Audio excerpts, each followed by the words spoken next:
నేను ముందుగా దేవుడి సన్నిధిలో ఉండాలి అనేటువంటి విశ్వాసము మన జీవితాల్లో ఉండట్లా. ఎంత దౌర్భాగ్యం! యేసయ్య సన్నిధికి రావడానికి సమయం చూసుకుంటున్నారు, పనులు చూసుకుంటున్నారు, ఊరికెళ్ళే కార్యక్రమాలు చూసుకుంటున్నారు, ఏదైనా పెత్తనం చేయడానికి ఇష్టపడుతున్నారు.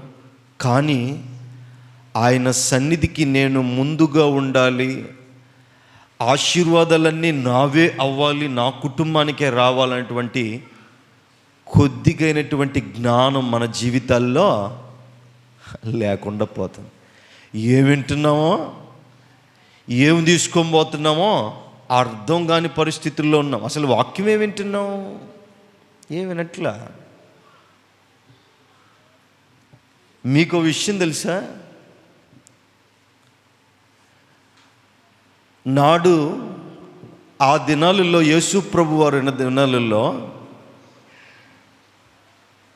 సమాజ మందిరంలో ఎవ్వరు కూడా రాక మునుపే యేసు ప్రభు వారు ముందొచ్చేవారట. దేవుని స్తోత్రం. చేతులు ఉన్నవారు హల్లెలూయా చదుదాం. నోటితోటి హల్లెలూయా. ఎవ్వరు రాక మునుపే యేసయ్య వచ్చేవాడట. యేసయ్య వచ్చి ప్రార్థన చేసుకుంటూ ఉండేవాడట. అప్పుడు అందరూ వచ్చేవారట. యేసయ్యను ఆయనకు ఒక కుర్చీ వేసేవాళ్ళు, అక్కడ కూర్చునేవారు. మొట్టమొదట బైబిల్ చదివేటువంటి గొప్ప యోగ్యత కూడా యేసు ప్రభు వారికే ఇచ్చాడు.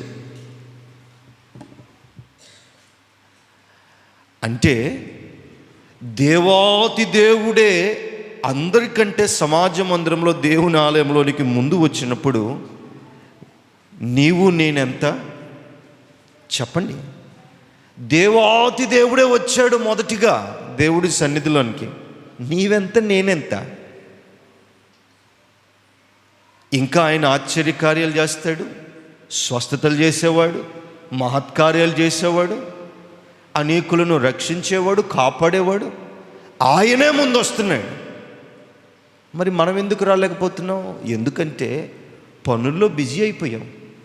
ఎక్కడ లేని పనులు. మరి ఈరోజు చేయకపోతే మునిగిపోయి కాలిపోయే పనులు మరి కదా. నిజమే. ఆశీర్వాదాలు ఎలాగొస్తాయి? రావు. ఎట్లాగొస్తాయి? వస్తాయా? ఎలాగొస్తాయి? రావు.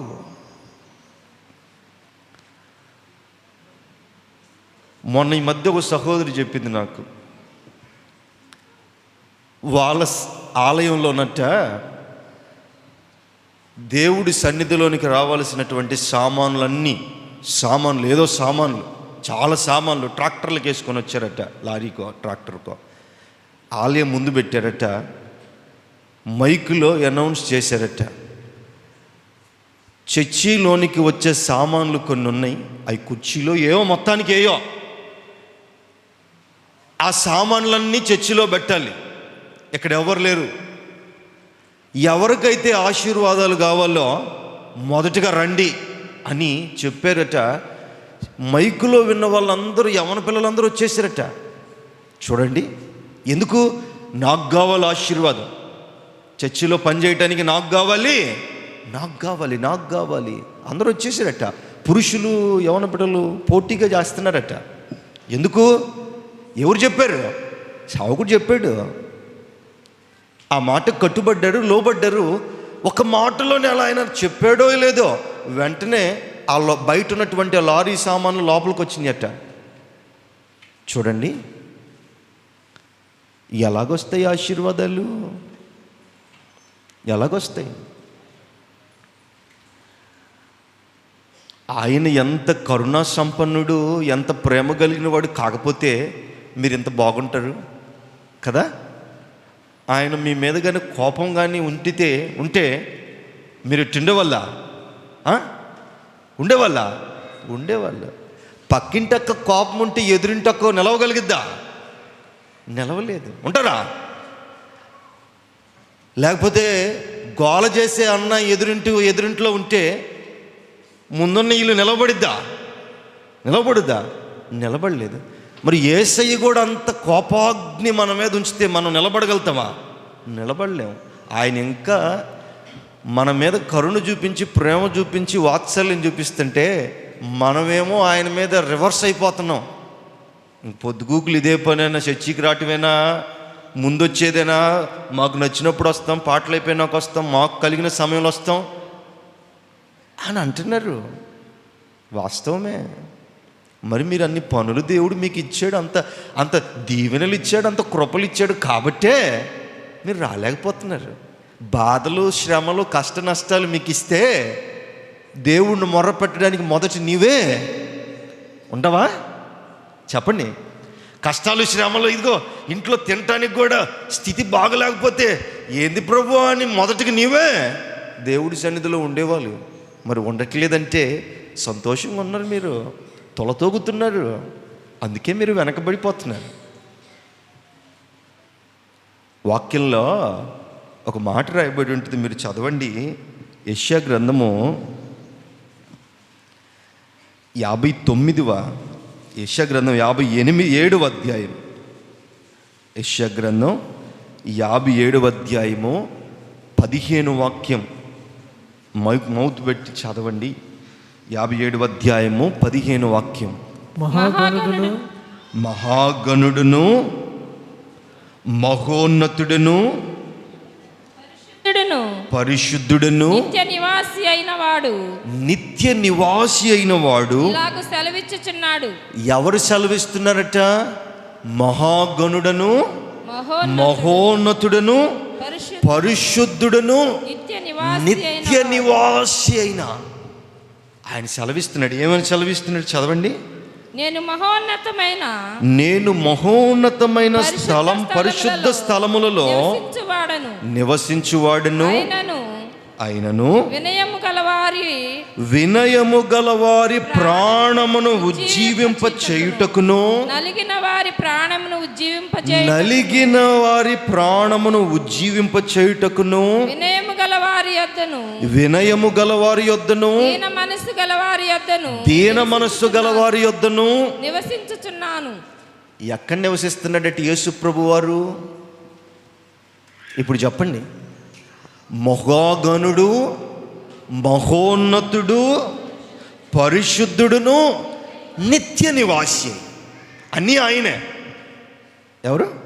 మహాగణుడు, మహోన్నతుడు, పరిశుద్ధుడు, నిత్య నివాసి, అన్నీ ఆయనే.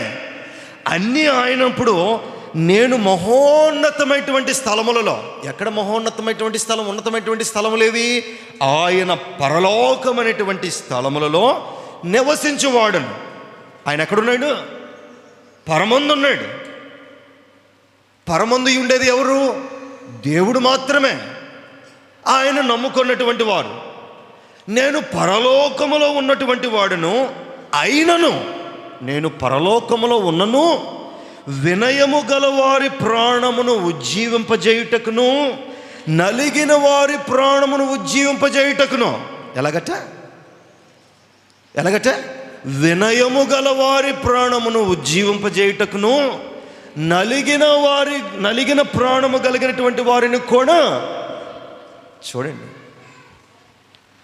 పరలోకములో ఉన్న ఆయన భూమి మీద ఆయనకు ఇష్టముగా వినయము కలిగినటువంటి వారి మీద ఆయన యొక్క ఆశీర్వాదాలు కలుగు చేసి, ఎవరైతే శ్రమలలో, కష్ట నష్టాలలో, నిందలలో, రోగముల భారీ మధ్య ఇబ్బందులు పడిపోయి నలిగిపోయినటువంటి వారిని కూడా బాగు చేసి, సరిచేసి, ఇదిగో ఎవరైతే వినయ మనస్సు, ధ్యాన మనస్సు కలిగి ఉంటారో వారి యొద్ద నేను వచ్చి నివసిస్తాను.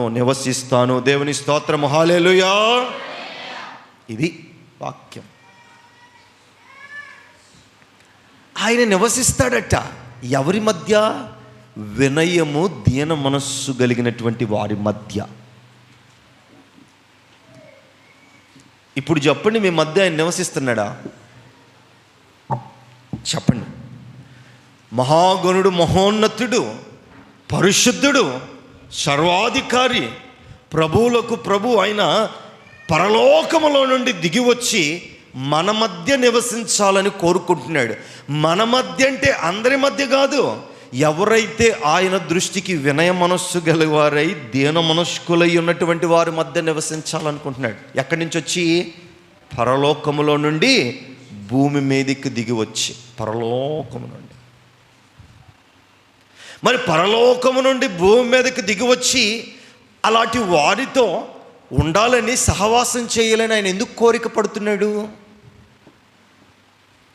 ఆయన ఎందుకు కోరిక పడుతున్నాడు? ఎందుకంటే దీన మనస్సు గల వారి మీద ఆయన ఎప్పుడు లక్ష్యం ఉంచుతాడు. వారంటే ఆయనకి ఇష్టం. వినయము గలగ వారి మీద ఆయన ఎప్పుడు ఇష్టపడతాడు. ఆయన ఇష్టపడతాడు. ఇప్పుడు ఏలియా దేశములో 3 సంవత్సరాల 6 నెలలు, ఎంతకాలం? 3 సంవత్సరాల 6 నెలలు కరువు కలిగింది. పాళెంలో దేశంలో కరువు కలిగింది.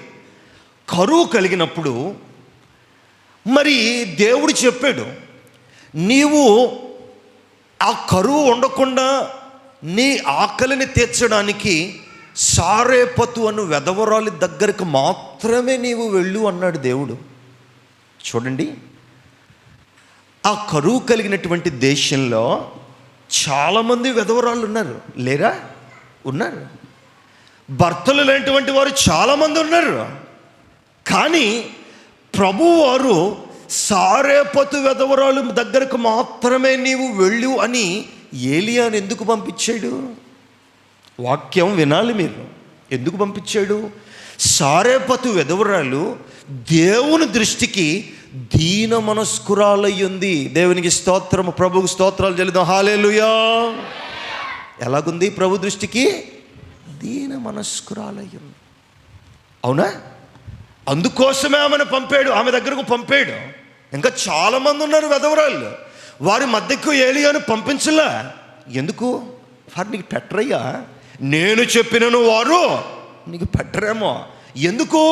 వారు నాకు ఇష్టముగా లేరు, నేను కూడా వారికి ఇష్టముగా లేను. దేవుడు ఏమంటున్నాడు వాక్యంలో? నేను పరిశుద్ధ స్థలములో ఉండేటువంటి వాడిని, పరమందు ఉండేటువంటి వాడిని అయినను, అక్కడ రాయబడింది మీరు, అయినను నేను మీ మధ్య వచ్చి నివసిస్తున్నాను, నివసించాలని ఆశపడుతున్నాను. మిమ్మల్ని ఉజ్జీవింపజేయాలని, ఉజ్జీవముగా మిమ్మల్ని నడిపించాలని, ఆత్మీయంగా మిమ్మల్ని లేవనెత్తాలని, మీ అక్రతలు తీర్చాలని, మిమ్మలను స్వస్థపరచాలని, మిమ్మల్ని బాగు చేయాలని, ఇదిగో ఎవరైతే నా దృష్టికి వినయము కలిగి ఉంటారో, దీన మనస్కులై నన్ను ఆరాధిస్తారో వారితో నేను నివసిస్తానంటున్నాడు. చూడండి ఎంత ప్రేమ ఆయనకి, ఎంత ప్రేమ. నిజమే కదా? ఏలియాను సారేపతు వెధవరాల దగ్గరికే పంపించాడు. ఎందుకు పంపించాడు? యేసయ్యకు దాని వెనుక ఉన్నటువంటి మర్మం ఏమిటో యేసయ్యకు తెలుసు, ప్రవక్తకి తెలుసు.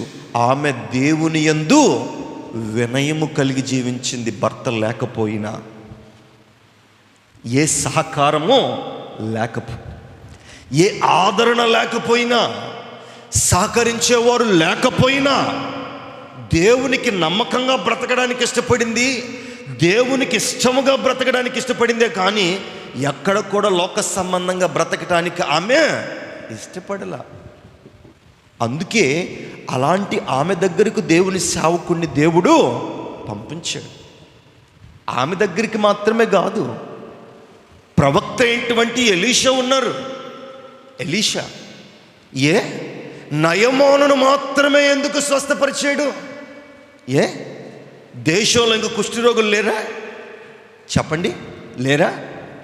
ఎంతోమంది ఉంటారు. చూడండి, మన మధ్యలో తలనొప్పులు ఉన్న వాళ్ళు అనేక మంది ఉండరా? జ్వరం వచ్చే వాళ్ళు అనేక మంది ఉండరా? కాళ్ళు నొప్పులు వచ్చే వాళ్ళు అనేక మంది ఉండరా?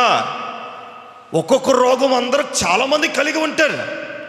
కానీ దేవుడు స్వస్థపరిచేది కొందరినే, అందరినీ కాదు. అందరినీ స్వస్థపరచాలని ఆశ ఉంటుంది. కానీ దేవుని దగ్గరకు వచ్చి ఆయన సన్నిధిలో మోకరించి, లేకపోతే వారి గృహాల్లో అయినా దేవుని దగ్గరకు వచ్చి మొర్ర పెట్టేది మాత్రము కొద్దిమందే. ఎవరో కొద్దిమంది ఆయన యందు వినయ మనస్కులై, దేన మనస్కులై ఉండేటువంటి వారే. వారి యందు ఆయన ఉంటాడు. శావకుడు, భక్తుడు, ప్రవక్త అయినటువంటి ఎలీషా నయమానును మాత్రమే ఎందుకు స్వస్థపరచాలా? దేవుడు కూడా నయమానుని ఎందుకు స్వస్థపరచమని చెప్పాలా? చాలామంది కుష్ఠరోగులు ఉన్నారు దేశంలో. సొంత దేశము కూడా కాదు, బయట నుంచి వచ్చాడు. మరి ఎందుకు స్వస్థపరచబడాలా? ఎందువల్ల?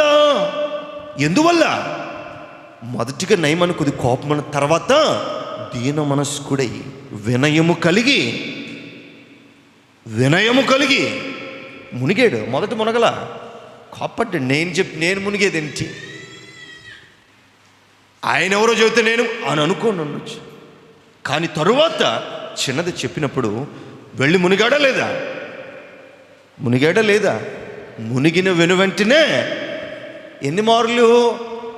7 మార్లు స్వస్థ పొందాడు. సేవకుడి మాటకు లోబడ్డాడు, విన్నాడు. మిగతా కుష్ఠరోగులను బాగు చేయలేదే? లేకపోతే వారి గురించి రాయబడలేదే? దీన మనస్కుడై, వినయ మనస్కుడై, ఐశ్వర్యమున్న, గొప్పతనమున్న, బంగారము, అంత సమస్తమున్న మాటకు లోబడ్డాడు. ఒక్క మాటకే. ఆ లోబడుట మనకి కావాలి. దేవునికి లోబడే స్వభావము మన జీవితాల్లో ఉండాలి. ఆయనతో సమాధానపరచబడి ఆ పరిశుద్ధత మన బ్రతుకులలో కలిగినప్పుడు దేవుని యొక్క కృపలను, ఆశీర్వాదాలను మనం పోగొట్టుకోలేము. వాటిని మన జీవితాల్లో తెచ్చుకొని, అనువదించుకొని మన బ్రతుకులను తేజోమానంగా వెలిగించుకోబడతాం. కొంతమంది జీవితాలు వెలిగింపబడినట్టే ఉంటాయి. అవి చూడడానికి వెలిగింపబడినట్టే ఉంటాయి, కానీ వెలిగింపబడవు. కొన్ని బల్బులు చూడండి, కొన్ని బల్బులు కరెంట్ వేయగానే పెట్టుమని ఫిల్ములు ఎగిరిపోతాయి. అట్ట పవర్ కొద్దిగా ఎక్కువ కొట్టగానే ఎగిరిపోతాయి. కానీ కొన్ని బల్బులు అలాగే నిలబడతాయి. కొంతమంది బ్రతుకులు అలాగే బాగా శ్రమలు వచ్చినాయనుకో పట్టుమని దేవుడి సన్నిధి నుంచి, దేవుడి గుంపు నుంచి వేరై లోక సంబంధమైనటువంటి గుంపులోనికి, పాపములోనికి, లోక వ్యసనాల్లోనికి పడిపోతాం. దేవుడు కోరుకునేది ఒకటే, గట్టిగా ఫ్యూజులున్నాయి 10 జాలు ఆత్మలో. ఊరక ఫ్యూజులు కొట్టేసినటువంటి బల్బులు ఆయనకి అవసరమా? అవసరంలా. ఆయన ఏమంటున్నాడు? పరలోకమందు, పరిశుద్ధ స్థలమందు ఆశ్చర్యుడైనటువంటి నేను అక్కడుంటాను. ఇక్కడ కాదు, అక్కడున్నాను నేను. అయినా మీకోసం వస్తాను. ఎందుకు వస్తాను? మీరు వినయం కలిగి బ్రతకండి, సమాధానంగా బ్రతకండి, నాకు ఇష్టముగా బ్రతకండి అని అంటాడు. కానీ మనకు నచ్చదాయే, అది మనకు నచ్చదు. ఈ వాక్యం అందుకే అదే యెషయా గ్రంథము 57వ అధ్యాయము 16వ వాక్యం కూడా చదవండి. మీరు చదవండి. నేను నిత్యము పోరాడువాడును కాను, ఎల్లప్పుడూ కోపించువాడును కాను. అలాగుండిన ఎడల నా మూలముగా జీవాత్మ క్షీణించును, నేను పుట్టించిన నరులు క్షీణించిపోదురు. చూడండి ఎంత చక్కటి మాటలు పలుకుతున్నాడు ప్రభువారు. నేను ఎల్లప్పుడూ మీ మీద ఎందుకు ప్రేమ చూపిస్తాను రా? ఎల్లప్పుడూ మీ మీద ఎందుకు కోపం చూపిస్తా? నేను ఎల్లప్పుడూ మీ మీద ప్రేమ చూపిస్తా. మీరేమనుకుంటారు? నేను చేసిన ప్రార్థనకు నాకు జవాబు దొరకలేదు. యేసు ప్రభు నన్ను మర్చిపోయాడు, నాకు శ్రమలు పెడుతున్నాడు, దెబ్బ మీద దెబ్బ, సమస్య మీద సమస్య నాకు వస్తుంది, శోధన మీద శోధన, బాధ వెంబడి బాధ వస్తుంది, ఇబ్బంది వెంబడి ఇబ్బంది నాకు వస్తుంది. నాకే వస్తుంది. మళ్ళీ యేసయ్యని ఆరాధిస్తున్నాను. ఇక యేసయ్య వద్దు అని మీరు అనుకుంటారు. కానీ నేనేమంటున్నాను? నేను నిత్యము పోరాడువాడును కాను, ఎల్లప్పుడూ కోపించువాడును. నేను కానురా బాబు, నేను కాను. నేను ఎల్లప్పుడూ కోపడి కోప్పడి మీతో పోరాడితే మీ బ్రతుకులు ఏమైతే మీరు చస్తారు. నాతో పోరాడి మీరు గెలవగలుగుతారా? చెప్పండి. యేసయ్యతో పోరాడి గెలవగలెవరు ఉన్నారా ఎవరన్నా? భూమి మీద ఎవరన్నా ఉన్నారా? ఎవరు లేడు.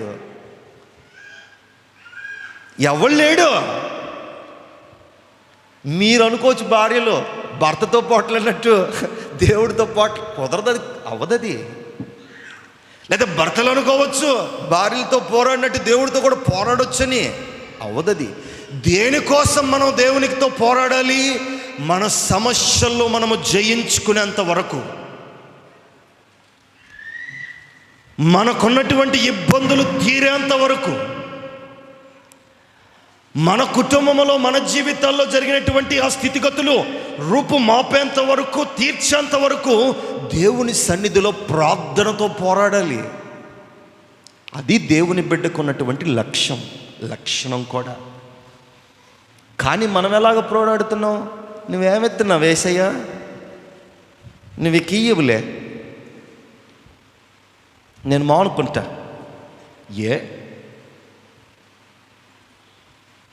అందుకే అంటున్నాడు ప్రభువారు, ఉన్నతమైనటువంటి స్థలములలో మీకోసం నేను భూలోకంలోనికి వస్తాను, మీ మధ్య నేను సంచరిస్తాను, మీతో నివాసం చేస్తాను.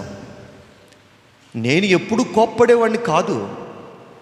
నేను ఒకవేళ ఆ రీతిగా మీ మీద కోప్పడితే మీరందరూ చచ్చిపోతారు, మీరందరూ చనిపోతారు. మీరందరూ చనిపోతే నా దగ్గరకు వచ్చేది ఎవరు? అదే అంటున్నాడు. ఏమంటున్నాడు? నేను పుట్టించిన నరులు క్షీణించిపోతారు. మీరు క్షీణించిపోతే ఇక మిమ్మల్ని ఏర్పాటు చేయటం ఎందుకు? మీకు భార్యలను, భర్తలను, కుటుంబాలను, రక్త సంబంధికులను, సంఘాలను, బిడ్డలను, ఆస్తిపాస్తులను, సమస్తాన్ని నేను మీకు ఎందుకు ఇచ్చేవాడిని? ఈయన కదా, మీతో పోరాడుతూనే ఉండేవాడిని కదా.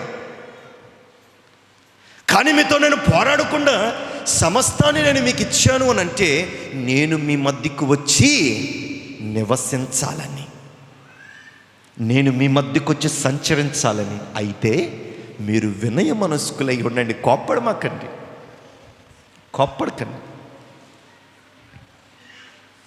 నయమాను ఎలీషా చెప్పాడు. శావుకుడు ప్రవక్త అయినటువంటి ఎలీషా 7 మారులు మునగమన్నాడు. ఏమన్నాడు?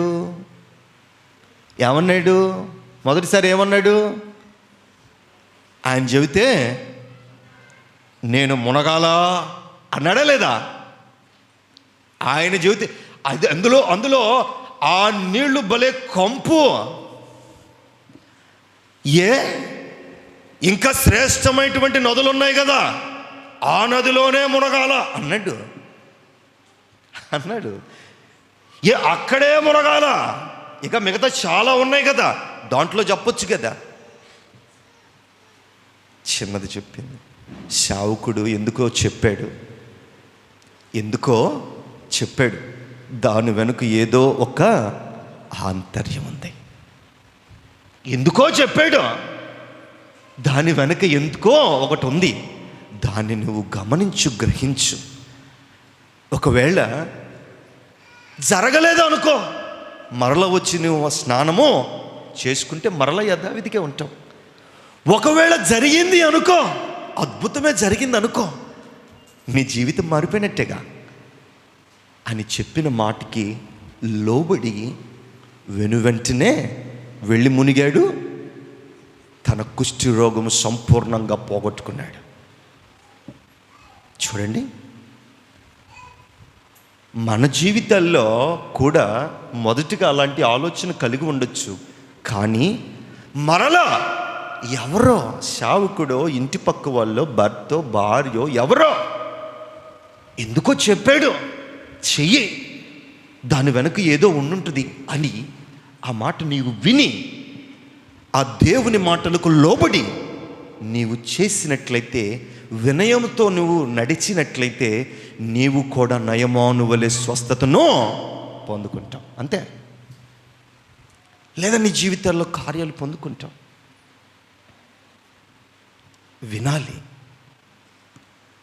దేవుడు ఆయన ఎంత చక్కగా ఆయన పలుకుతున్నాడు. నేను పరిశుద్ధుండ్రా బాబు, సర్వశక్తిమంతుణ్ణి, నా వలన మీకు సమస్తము కలుగుతుంది. పరిశుద్ధ స్థలములో నేను ఉంటున్నాను, అక్కడి నుంచి మీకోసం వస్తాను. మీరు నాకు వినయంగా ఉండండి రా, సమస్తం మీకు అనుగ్రహిస్తాను అని అంటే మనం ఎలాగుంటున్నాం? ఆ స్థితిలో ఉండలేకపోతున్నాం, ఆ పరిస్థితిలో ఉండలేకపోతున్నాం. అందుకే ఇంకా మాట్లాడింది 17వ వచనములో, వారి లోభము వలన కలిగిన దోషమును బట్టి నేను ఆగ్రహపడి వారిని కొట్టి తిని, నేను నా ముఖము మరుగు చేసుకొని కోపించి తిని, వారు తిరుగుపడి తమకిష్టమైన మార్గమును నడుచుచు వచ్చిరి. ఇప్పుడు ప్రభువారు అంటున్నారు, నేనెందుకు కోప్పడ్డా మీ మీద? మీరందరూ నా బిడ్డలు, మిమ్మల్ని నేను ఏర్పాటు చేసుకున్నాను. మిమ్మల్ని ఊరక నేను శ్రమలు పెట్టాలను, కష్టాలు పెట్టాలను, మిమ్మల్ని చంపాలని ఇంకోటి చేయాలని నేను అనుకోను. కన్న బిడ్డల్ని తండ్రి కసాయివాడైతే చంపుతాడు, కానీ మంచివాడైతే చంపుతాడా? కసాయివాడు కూడా చంపడు. ప్రాణం అంటే చంపుతాడా? చంపడు, ప్రేమ. మరి తండ్రి అయినటువంటి దేవునికి మన మీద ఇంకెంత ప్రేమ ఉంటుంది? మీరే మీ పాపములను బట్టి, మీ లోక సంబంధమైనటువంటి చెడు కార్యాలను బట్టి మీరు దూరం అయిపోయి, నాకు దూరం అయిపోయి, నా మార్గములు మీరు అనుసరింపక దౌర్భాగ్యులైపోయారు. ఇప్పుడు మిమ్మల్ని గాడిలో పెట్టే బాధ్యత నాకుందా లేదా? బిడ్డలు తప్పిపోతే వారిని సరిచేసే బాధ్యత ఎవరిది? తల్లిదండ్రులది కదా. మరి మనము మార్గము తప్పి వెళ్ళిపోతూ ఉంటే మనల్ని సరిచేసే బాధ్యత ఎవరిది? యేసు ప్రభు వారిదే, ఆయనదే. అందువల్ల మనం మార్గము తప్పిపోయినటువంటి స్థితిలో, పరిస్థితుల్లో ఉన్నప్పుడు ఆయన మనకు కొన్ని మార్లు బాధలను, శోధనలను, ఇబ్బందులను కలుగు చేస్తాడు. వాటిని బట్టి ఆయన త్రోవల నుంచి మనము దూరం వెళ్ళే పరిస్థితి కలిగి ఉండకూడదు. నా తండ్రి నన్ను మందలించాడు, మరలా నా తండ్రి ఇంటికి నేను రావాలి అని తప్పిపోయినటువంటి కుమారుడు వలె మరలా ఆయన ఇంటికి రావాలనేటువంటి విశ్వాసం ఉండాలి. నేనెందుకు మిమ్మల్ని కొడతాను? అలాగే నేను కొడుతూ తిడుతూ ఆ రీతిగా ఉంటే మీరు ఈ రీతిగా ఉండేవాళ్ళు కాదు. మిమ్మల్ని ప్రేమిస్తున్నాను, మీరెవరు కోల్పోకూడదు, మీరెవరు క్షీణించిపోకూడదు, మీరు బాగుండాలి. యేసుప్రభు వారు, ఇది ఒక ప్రవచనం. ఈ యెషయా గ్రంథము 57వ అధ్యాయము ఈ 15వ వాక్యం నుంచి ఆ అధ్యాయం అంతా ప్రవచనం. ఆ ప్రవచనము నెరవేర్పు యేసు ప్రభు వారి దగ్గర నెరవేర్చబడింది.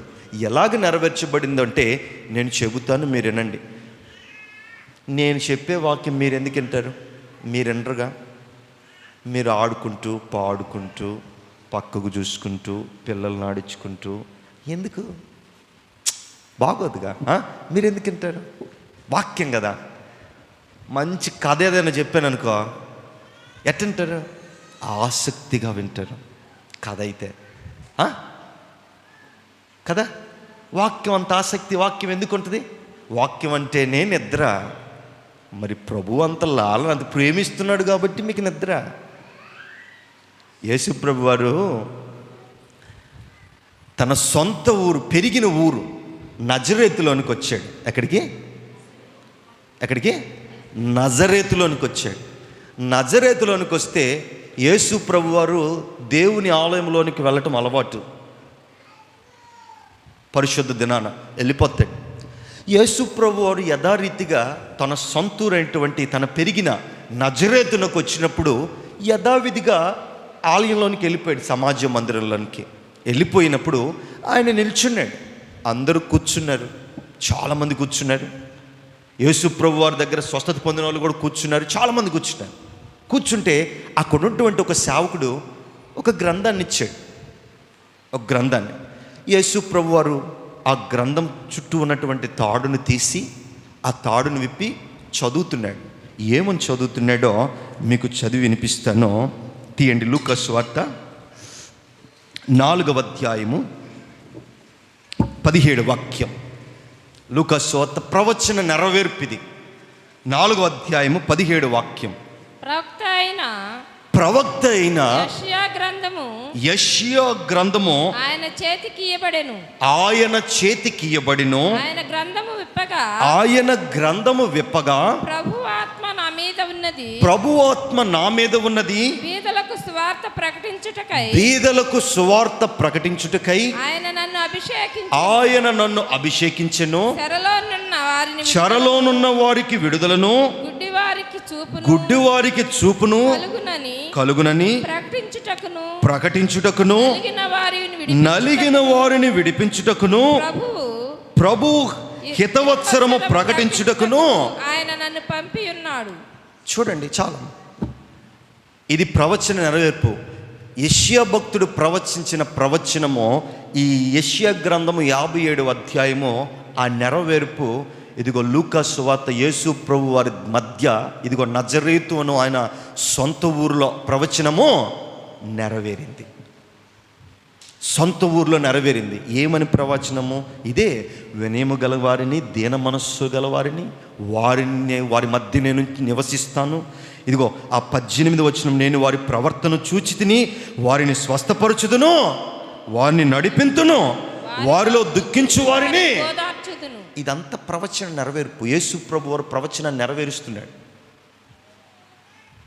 ప్రవచనాన్ని నెరవేరుస్తున్నాడు. ఆ మాటలన్నీ ఆయనకి ఆ యెషయా గ్రంథం ఇప్పాడు. ఆ మాటలు చదివాడు. నేను అందుకోసమే వచ్చాను. ఎందుకోసం? ఇవన్నీ నెరవేర్చడానికి నేను ఈ లోకంలోనికి వచ్చాను అని ఆయనకయ్యా ఆయన చెప్పట్లా. యెషయా గ్రంథంలో ఏదైతే రాయబడి ఉందో అయ్యే మాటలు చెబుతున్నాడు. ఆ మాటలన్నీ చెప్పిన తర్వాత అక్కడ ఉన్న వాళ్ళు ఉన్నారుగా, ఎవరు? వాళ్ళందరూ అంటున్నారు, ఎవరైనా యోసేపు కొడుకు కదా, మరియమ్మ కొడుకు కదా, ఈ అబ్బాయా దేవుడు అంటున్నాడు, ఈ అబ్బాయా అని అంటున్నారు. వారు అంటూ ఉంటే ఈలో పక్కన ఉన్నటువంటి వారు, సమాజ మందిరంలో ఉన్నటువంటి చాలామంది గుడ్డివారు, కుంటివారు, ఓచకాలు చేతులు కలిగినటువంటి వారు, పడిపోయిన వారు, చనిపోయిన వారు కూడా వారందరూ యేసు ప్రభువుని గురించి సాక్ష్యం ఇస్తున్నారు.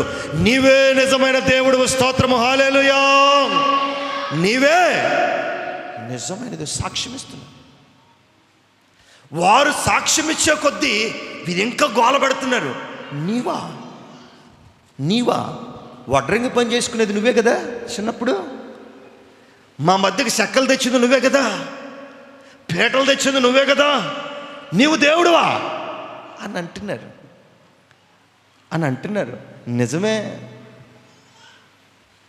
నిజమే. ఆయన ఏమన్నాడు? వినయ మనస్సు కలిగినటువంటి వారు, దీన మనస్కులు ఎవరైతే ఉంటారో వారి మధ్యకు నేను వచ్చి నివసిస్తాను. ఎక్కడి నుంచి? పరలోకము నుండి వచ్చి నేను నివసిస్తాను. ఆ మనసు వీళ్ళకుందా? వాళ్ళకి లేదు. కాబట్టే దేవుడికి వచ్చినటువంటి అవగాహన వారిలో లేదు. ఉన్నా కానీ బయట పెట్టట్లా. అక్కడ దాకా ఎందుకు? యేసు ప్రభు వారు 12వ ఏట పస్కా పండగకి యెరూషలేము తల్లిదండ్రులతో పాటు కుటుంబీకులతో అందరితో కలిసి వచ్చినప్పుడు తప్పిపోయాడు. తల్లిదండ్రులు అనుకున్నారు మన వెనక కుటుంబంలోనో బంధువుల్లోనూ ఉంటారు, పద అని. దినం అయిపోయింది, ప్రయాణం సాగారు. చూసుకుంటే కుమారుడు యేసు ప్రభు వారు లేరు. 3 దినాలు ఎతికారు, కనపడలే. 3వ దినం యెరూషలేమునికి వస్తే ఎక్కడున్నాడు యేసు ప్రభు వారు? బోధకుల మధ్య ఉన్నాడు. దేవుని స్తోత్రం, గట్టిగా హల్లెలూయా. మీకు హల్లెలూయా చెప్పమంటే ఎందుకు చదువుతున్నాడు కూడా కొంతమంది చెప్పరు, వింటే కదా. వాక్యం వింటే హల్లెలూయాలో అటువంటి ఆ ఉద్యమం అర్థమైంది. ఎవరి దగ్గర ఉన్నాడు? బోధకుల మధ్య ఉన్నాడు. ఎన్నేళ్ళకి? 12 ఏళ్ళకి. బోధకుల మధ్య ఉండి సమాధానం వేస్తున్నాడు. ఆయన వేసే సమాధానాలకి, ప్రశ్నలకి ఎవరు సమాధానం? ఆయన వేసే ప్రశ్నలు అలాగున్నాయి. ఆ ప్రశ్నలకు ఎవరు సమాధానం ఇవ్వలేకపోతున్నారు, ఆశ్చర్యపోతున్నారు. మరి మన 12 ఏళ్ల వయసు కలిగినటువంటి మన యవన పిల్లలు, 20 ఏళ్ళు కలిగినటువంటి మన యవన పిల్లలు, 30 ఏళ్ళు కలిగినటువంటి మన యవన పిల్లలు ఎక్కడ ఉంటున్నారు? బోధకుల మధ్య ఉంటున్నారా? బారుల్లో ఉంటున్నారా? చెప్పండి, మీరు చెప్పాలి. ఎక్కడుంటున్నారు? 12 ఏళ్ల వయసు యేసు ప్రభు వారికి. 12 ఏళ్ల వయసులోనే అక్కడ ఉన్నటువంటి సేవకులకు ప్రశ్నలు వేస్తున్నాడు. వారందరూ ఆశ్చర్యపోతున్నారు. తల్లి అయినటువంటి మరియ, తండ్రి అయినటువంటి యోసేపు కూడా ఆశ్చర్యపోయారు. ఇతనేంది, నా కుమారుడేనా ఈ మాటలు మాట్లాడేది? అంటే లోక సంబంధమైన మాటలు మాట్లాడట్లా, దేవుని మాటలు మాట్లాడుతున్నాడు. Praise the lord. ఏ మాటలు? దేవుని మాటలు. మరి మన 12 ఏళ్ళ యవన పిల్లలు, మన యవన పిల్లలు దేవుని దగ్గర ఉన్నారు, ఇంకెక్కడున్నారు? చెప్పండి మీరే. యేసు ప్రభు వారి యొక్క ఆలోక సంబంధమైనటువంటి తల్లి అయినటువంటి మరియ, యోసేపు ఆశ్చర్యపోయారు. అక్కడ కూడుకున్నటువంటి 100 మంది కూడా ఆశ్చర్యపోయారు. పసివాడులో ఇంత జ్ఞానమా? ఈరోజు మీరు ఆశ్చర్యపోతున్నారు, మీ పిల్లలు చేసే పనులను బట్టి, ప్రవర్తన బట్టి కాదా? నా పిల్లోడైనా ఈ పని చేసేది, నా బిడ్డలైనా ఈ పనులు చేసేది అని మీరు ఆశ్చర్యపోతున్నారు. ఏది? లోక సంబంధమైనటువంటి వాటిలో, దేవునిలో ఉన్నటువంటి వాటిలో కాదు. చూడండి, అందుకే దేవుడు నేర్పిస్తున్నాడు, పరలోకంలో నుంచి నేను మీ మధ్యకి వస్తాను. వచ్చాడా లేదా దేవుడు? వచ్చాడా లేదా? ఏమని రాయబడింది? 54వ అధ్యాయము 15వ వాక్యంలో కింద మాట చదవండి. 15వ మాట, నేను మహోన్నతమైనటువంటి పరిశుద్ధ స్థలములో నివసించువాడును. ఎక్కడ? మహోన్నతమైనటువంటి పరిశుద్ధ స్థలములో నివసించువాడును. ఆయన అక్కడున్నాడు, పరిశుద్ధ స్థలములో ఉన్నవాడు. వచ్చాడా? మనుష్య రీతిగా మన మధ్యకు వచ్చాడా లేదా? వచ్చాడా? రాలేదు యేసు ప్రభువు వారు భూమి మీదకి. యెషయా గ్రంథ ప్రవచనం నెరవేరిందా లేదా? వచ్చాడు. నలిగిన వారిని ఆదరించాడు, కళ్ళు లేని వారికి కళ్ళు కలుగు చేశాడు, లేమి కలగనటువంటి వారిని పోషించాడు, విధవరాల పక్షాన వ్యాజ్యమాడాడు, బాగులేనటువంటి వారిని స్వస్థపరిచాడు, గుడ్డివారికి కళ్ళు ఇచ్చాడు, కుంటివాడికి కాళ్ళు ఇచ్చాడు, మోగవాడికి చెవిటి వాడిని స్వస్థపరిచారు. ఎవరు ఏ స్థితిలో విరిగిపోయి, నలిగిపోయి, బాధల్లో, కష్టాల్లో, శ్రమల్లో ఉన్నారో వారి వినయ మనస్థితిని బట్టి సమస్తమును వారికి దేవుడు ఆయన అనుగ్రహించాడు. వచ్చాడా లేదా? వచ్చాడు. అక్కడ ఉన్నను, అయినను నేను మీ మధ్యకు వచ్చి నివసిస్తాను. నివసించాడు. నివసించలేదా? జనుల మధ్య ఒక మనుష్యుడిగా నివసించాడు. దేనికోసం ఆయన తపన? మీరు క్షీణించిపోకూడదని. అందుకే ఆ మాటలు అంటున్నాడు. అలా గుండిన నేను నిత్యము పోరాడువాడును కాను, ఎల్లప్పుడూ కోపించువాడును కాను. అలాగుండి నేను ఇలా నా మూలముగా జీవాత్మ క్షీణించును. నా వలన నేను ఏర్పాటు చేసుకున్న మిమ్మల్ని నేను ఎలాగ క్షీణింపజేస్తాను? ఎలాగ చంపేస్తాను? నేను చంపేను, నేను చేయను. నేను పుట్టించిన నా బిడ్డలు క్షీణించిపోతారు. మీరెవ్వరూ క్షీణించిపోవలసినటువంటి అవసరత లేదు. నేను మీ మధ్యకొచ్చి, మీలో నివసించి, మీ మధ్య సంచరించి, మీ అక్రతలను, మీ బాధలను, మీ శ్రమలను, మీ ఇబ్బందుల నుంచి మిమ్మల్ని లేవనెత్తి మిమ్మల్ని పరిశుద్ధపరచడానికి ఈ లోకంలోనికి నేను వచ్చాను. అందుకే వచ్చాడు ఆయన ఈ లోకంలోకి. అందుకే వచ్చాడు ఆయన పని ముగించుకొని వెళ్ళాడు. అందును బట్టి ఈరోజు మనమందరం కూడా దేవుని సన్నిధిలో ఉన్నాం. ఆయన చేసినటువంటి ఏర్పాటే ఇది. ఆయన కానీ భూలోకంలోనికి వచ్చి శిష్యులను, కుటుంబీకులను, సంఘాలను మార్చకపోతే ఈరోజు మనకి ఈ స్థితి కలిగేది కాదు. కొంతమంది అనుకుంటారు నా స్థితి బాగుండాలంటే డబ్బు ఉంటేనో, మంచి మంచి ఆస్తిపాస్తులుంటేనో, సమస్తం ఉంటేనో నా స్థితి బాగుండు, పేరు ప్రఖ్యాతులు రావచ్చు అని అనుకుంటారు. అమెరికాలో ఒక ఆయన ఉన్నాడు, స్కాట్ అని. ఆయన అంటారు, ప్రపంచంలో చాలా పెద్ద ధనవంతుడు ఆయన అంటాడు, నా దగ్గర చాలా ఉంది ధనం, నా దగ్గర చాలా ధనం ఉంది, కానీ ఇదేది నాకు ఒక పూట కూడా నన్ను బ్రతికించలేదు, ఒక పూట కూడా. అందుకే నేను గమనించుకున్నాను, ఇవేవి నన్ను మార్చలేవు, నన్ను బ్రతికించలేవు, నన్ను జీవించలేవు. నేను చచ్చితే పరలోకం వెళ్ళాలంటే నా చుట్టుపక్కల ఉన్న ప్రతి ఒక్కరితో నేను ఆదరింపబడాలి, నేను చస్తే 10 మంది నాతో రావాలి. ఇది సంపాదించుకోవాలి. సంపాదించుకున్నాడు, ఆస్తిపాస్తులు సంపాదించుకున్నాడు. మనుషుల్లో కూడా ఈరోజు మనుషులను మనం సంపాదించుకోవాలి. మనుషులు, మన వెంట ఉండే మనుషులను, మనతో ప్రేమగా ఉండే మనుషులను, మన పక్షాన ఉండే మనుషులను మనం సంపాదించుకోవాలి. అప్పుడే అప్పుడే అప్పుడే అప్పుడే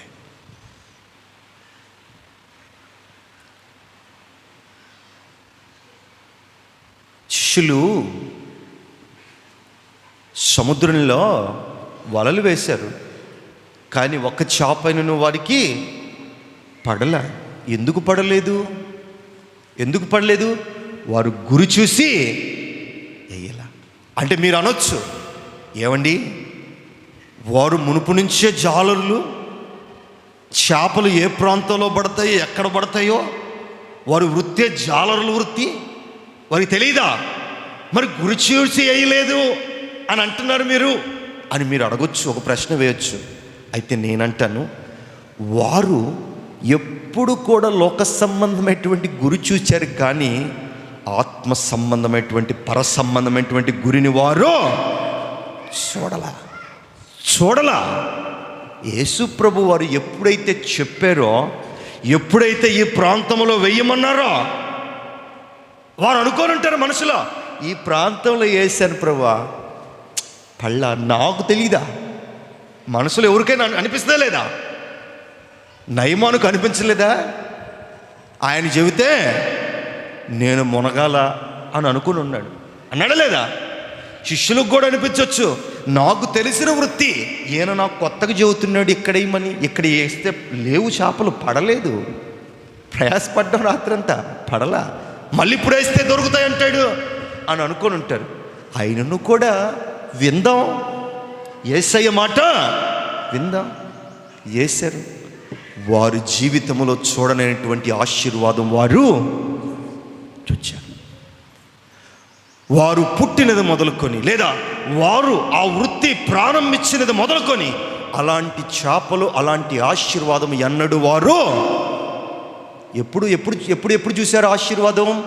యేసు ప్రభు మాటను విన్నాక. వారు యేసు ప్రభు మాటను విని వినయ మనస్కులై జీవించిన తర్వాత ఆశీర్వాదం చేశారు.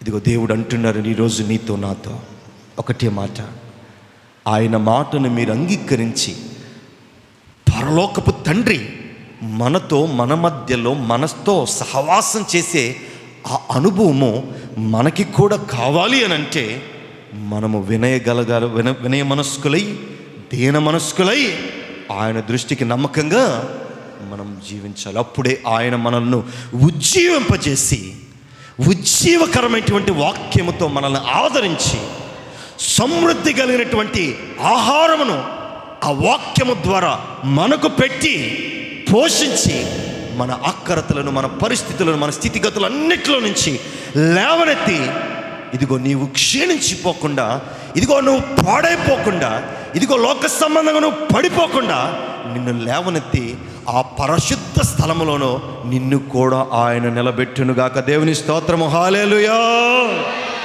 మీ అందరిని ఆ రీతిగా ఆ పరిశుద్ధ స్థలములో ఆయన ఒక్కొక్క మెట్టెక్కి మిమ్మల్ని నడిపించి, ఆయన మెట్టై మీ అందరిని ఎక్కించి ఆ స్థలములో మీరందరూ కూడా ఆయనతో పాటు సహవాసం కలిగి ఉండాలని ఈ మాటలు ముగిస్తున్నాను. అందరూ కూడా తలలు ఉంచుకొని కళ్ళు మూసుకున్నట్లయితే, ప్రతి ఒక్కరు కూడా తలలు ఉంచుకొని కళ్ళు మూసుకున్నట్లయితే ప్రార్థించుకుందాం. ప్రతి ఒక్కరూ మీరున్న ప్రదేశాల్లో మీరు మోకాళ్ళుని, ఎవరు కూడా మీరున్న ప్రదేశాల్లో మీరు ఎక్కడ, ఇదిగో మీరు దేవుని సన్నిధిలో ఉన్నారు, మీరు సిగ్గుపడాల్సినటువంటి అక్కర్లా, మీరు తండ్రి సన్నిధిలో ఉన్నారు. ఇది మీ గృహము కాదు, దేవుని మీరు మోకాళ్ళు మీరున్న ప్రదేశాల్లోనే ప్రతి ఒక్కరు మోకాళ్ళ అనుభవం కలిగినటువంటి ప్రార్థన మీరు చేసినట్లయితే దేవుడు తప్పక మీ ప్రార్థన అంగీకరిస్తాడు. ప్రతి ఒక్కరూ ప్రార్థనలో ప్రభువా, అందరూ కూడా కళ్ళు మూసుకొని విశ్వాసంగా మోకాళ్ళని ప్రభుతో ప్రార్థన చేయడం అనుకున్నటువంటి వారు కూడా బయట ప్రార్థన చేయడం. ప్రభువా, నమ్మదగిన ప్రభువా, సమాధానానికి ఆస్పదమైనటువంటి నా పరలోకపు తండ్రి, మీకు స్తుతులు స్తోత్రాలు. మహాగణుడు, మహోన్నతుడు, సర్వశక్తిమంతుడు, సర్వాధికారివి, పరిశుద్ధుడవు, పరమ తండ్రివి, మహోన్నతమైనటువంటి స్థలములో నివసించిన పరలోకపు తండ్రి, మా కోసం మీ భక్తుడు ప్రవచించిన ప్రకారం, నీ భక్తుడు యెషయా భక్తుడు ప్రవచించిన ప్రకారం మీరు ఎవరైతే నా దృష్టికి వినయులై దీనముతో మంచి మనస్సుతో నన్ను అంగీకరించి నా మార్గములలో నడిచి నా దృష్టికి పరిశుద్ధులుగా ఎవరైతే అగుపడతారో వారిని నేను దర్శించి వారి యందు నేను నివసించి వారితో నేను సహవాసము చేసి వారు క్షీణించిపోకుండా, పాడైపోకుండా పరిశుద్ధపరిచి సర్వ రోగముల నుంచి విడుదల కలుగజేసి సంపూర్ణ ఆయురారోగ్యాలతో వారి రోగములను, వారి బాధలను స్వస్థపరిచి లేవనెత్తి నా మార్గములు అనుసరించి వారికి ఇవన్నీ మీరు చేస్తానన్నారు. నిజమేనాయన, మీ ప్రవచన నెరవేర్పు జరిగినాయి. అది మీ దగ్గరే జరిగినాయి, మీతోనే జరిగినాయి.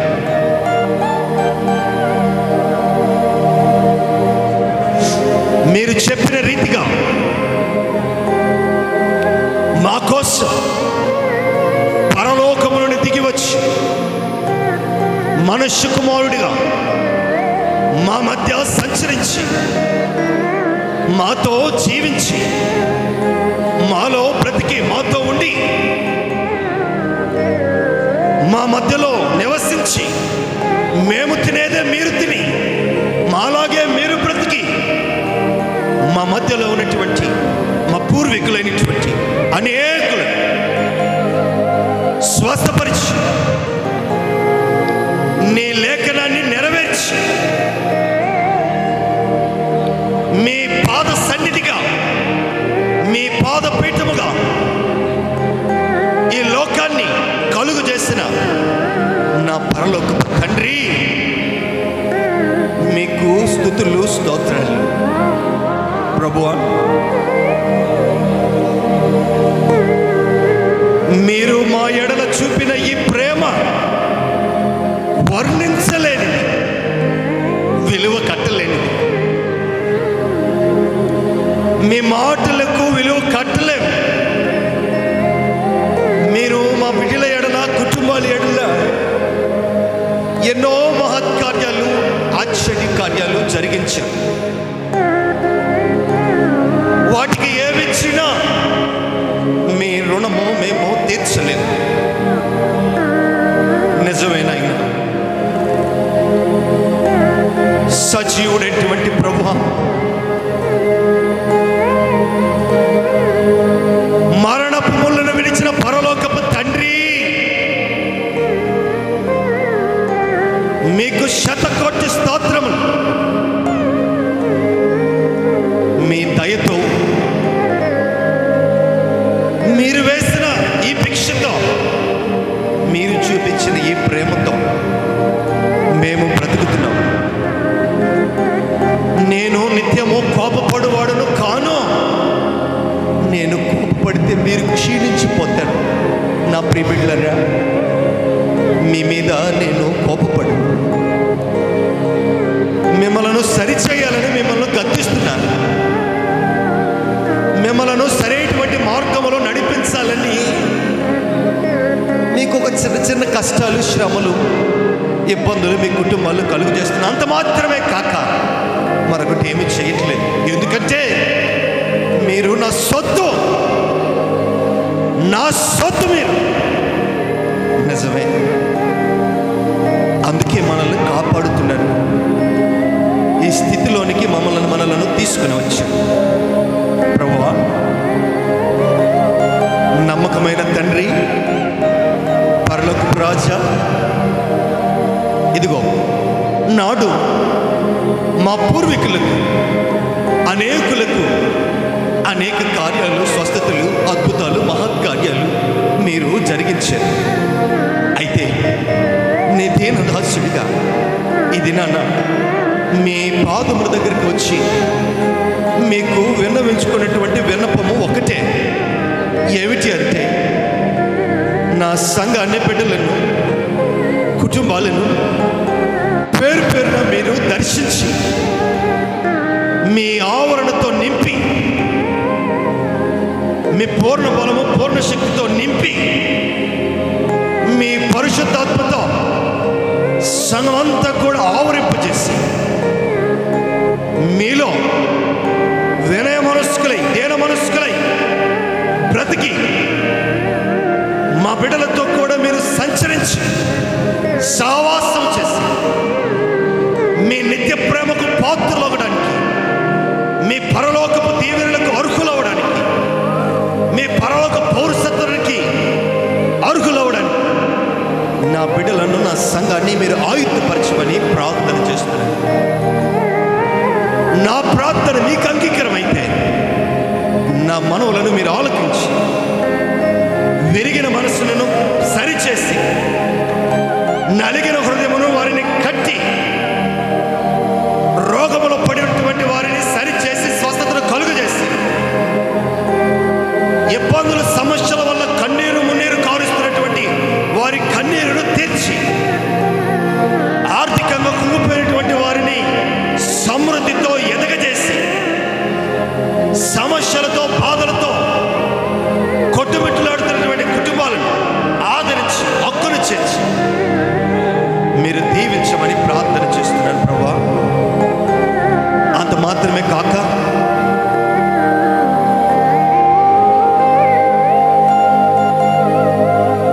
ఈ పరీక్షల సమయంలో ఈ 10th class, intermediate, degree, BTech, MTech, MBA, ఇదిగో 1 నుంచి 10వ తరగతి వరకు, ఇదిగో ఇంకా ఉన్నతమైనటువంటి చదువులు చదువుతున్నటువంటి ఆ బిడ్డలందరినీ దీవించి మీ ఆశీర్వాద కృపలను కలుగజేసి, వారు చదివిన ప్రతి చదువును జ్ఞాపకానికి తీసుకొని వచ్చి వారి పరీక్షలు చక్కగా రాయడానికి మీరు కృప చూపించమని అనుదినము బిడ్డల కోసం ప్రార్థిస్తున్నాం ప్రభువా.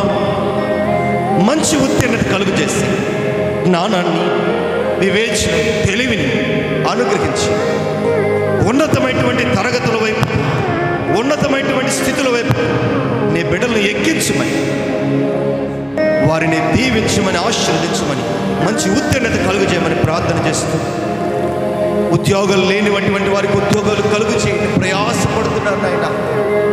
కుటుంబాల పరిస్థితుల వల్ల ఉద్యోగాలు ఉన్న వారికి ఉన్నతమైనటువంటి స్థితిని ఏర్పరిచి,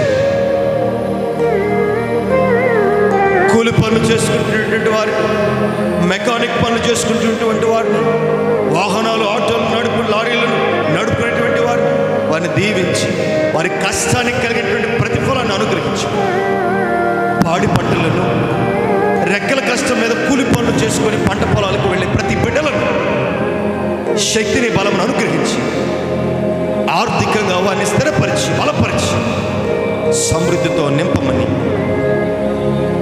వారి కష్టానికి ప్రతిఫలం అనుగ్రహించమని,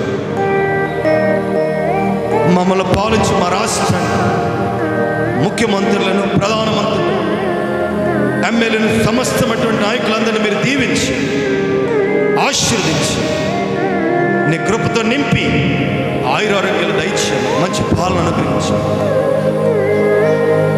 డాక్టర్లను, పోలీసు వారిని, పరిశుద్ధ కార్మికులను